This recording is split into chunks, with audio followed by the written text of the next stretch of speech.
Henry's father used the family sitting room as his office, he used this as a waiting room for his clients.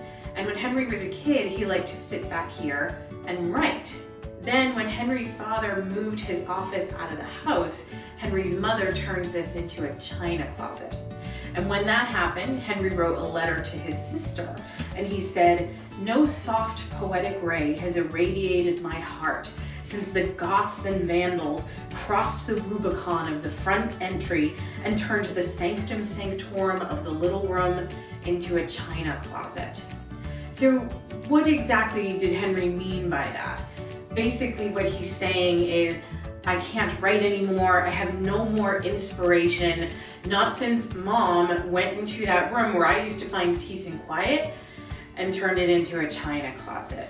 Henry uses some pretty fancy words to try and express himself. What he means by Goths and Vandals is he's talking about these ancient tribes from modern day France, Spain, and Portugal who used to fight a lot with the Roman Empire. We don't know very much about the Goths and Vandals, but a lot of what we do know was written by their enemies, the Romans.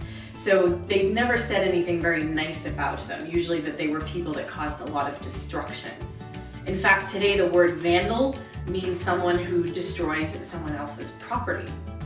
The Rubicon is a river in Italy, and the Rubicon used to be the northernmost border of the Roman Empire. So when the Goths and the Vandals attacked Rome, they would have to cross that river to get there. And finally, a sanctum sanctorum, that's a Latin phrase for a place that's very private or very secret. So what Henry was saying was he felt like someone bent on destruction had found his secret empire or his secret kingdom and had come in and destroyed it because they didn't know how special it was. Now really, I think Henry isn't being serious here. He's kind of making a joke because when he said that, he was 22 years old. So he had probably outgrown sitting back here trying to find a little privacy. And he was also talking about something his mother had done. I don't think he really thought his mother was a vandal.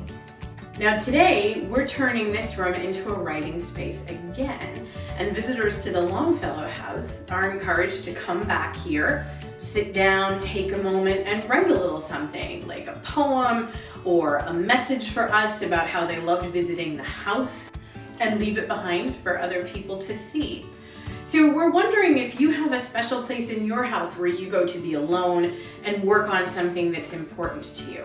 If you do, tell us about it and come by and visit and leave something for other people to read.